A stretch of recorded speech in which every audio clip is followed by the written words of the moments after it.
Beaucoup de personnes se lancent dans l'investissement locatif avec enthousiasme et finissent par perdre beaucoup d'argent à cause d'erreurs qu'on aurait pu éviter. Alors aujourd'hui, avec Christelle, on a décidé d'aborder ce sujet. Les 10 erreurs les plus fréquentes chez les investisseurs et surtout comment les éviter. Vous le savez, chez Timfi, on accompagne les investisseurs dans le but de sécuriser et rentabiliser leurs biens.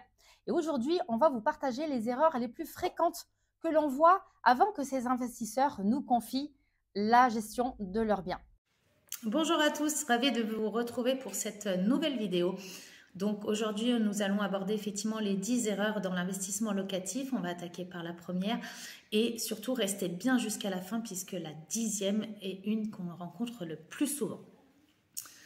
La première chose, acheter sans calculer la rentabilité nette peut avoir un impact effectivement sur votre rentabilité, puisque la plupart du temps, les annonces que vous voyez, la rentabilité indiquée est une rentabilité brute, pour la simple et bonne raison qu'il ne nous est pas possible de calculer la partie fiscale de notre futur investisseur, puisque nous ne connaissons pas son taux d'imposition. Également, il est important dans le cadre d'un investissement de ne pas uniquement se fier au coup de cœur. Les chiffres sont très importants puisque c'est eux qui vont déterminer encore une fois la rentabilité.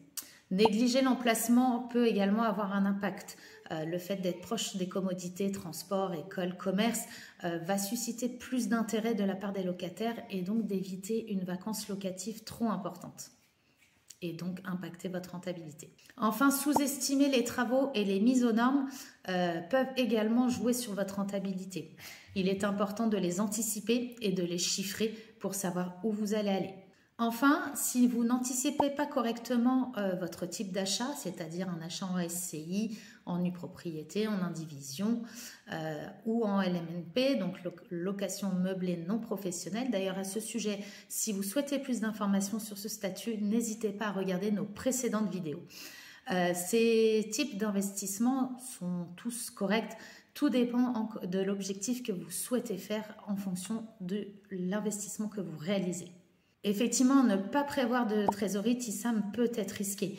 On peut avoir effectivement des travaux imprévus comme un changement de ballon d'eau chaude ou un volet qui ne fonctionne plus. Et donc, il est toujours mieux d'avoir de la trésorerie pour pouvoir pallier à ces dépenses qui n'étaient pas incluses dans le budget de départ.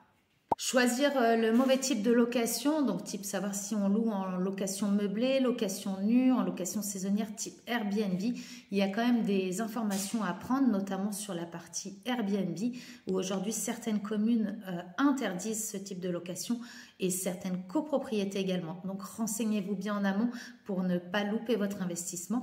Tous ces types d'investissements sont intéressants.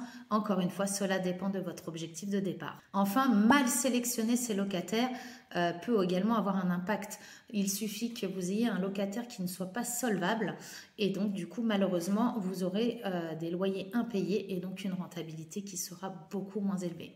Enfin, gérer seul sans connaître la réglementation. Aujourd'hui, la réglementation est de plus en plus cadrée, notamment sur les baux, les DPE, qui sont aujourd'hui, on rappelle, la location en classement G ne peut plus s'effectuer. Il est obligatoire de réaliser des travaux de performance énergétique pour reclasser le bien et pouvoir le louer.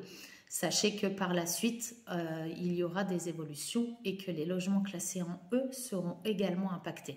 Donc, essayez d'anticiper un maximum pour ne pas vous retrouver au dépourvu au moment de l'application du décret.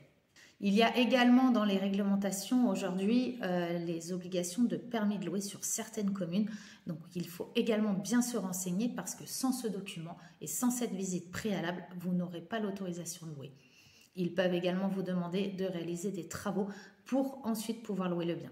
Et enfin, pensez que ça se gère tout seul, donc c'est ce que nous rencontrons le plus souvent. Certains souhaitent ne pas passer par des professionnels pour faire gérer leurs biens, pour peut-être une question financière.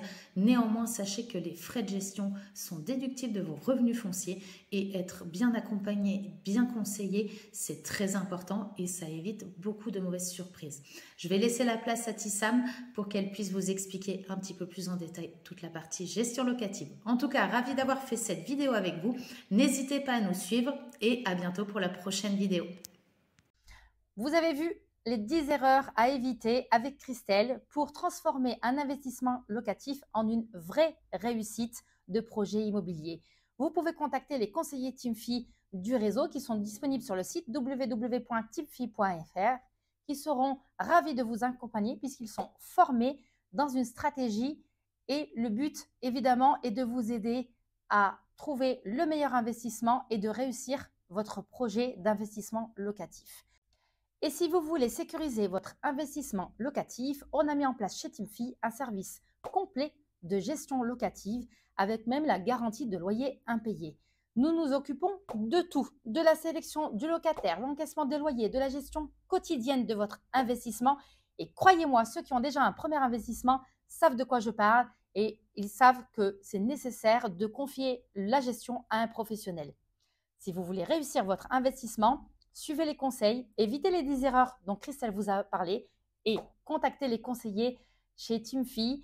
Vous avez le lien ici en description. Vous pouvez les contacter directement, envoyer une demande via la fiche de contact. Bref, le plus simple est de nous contacter pour avoir plus de renseignements. À bientôt.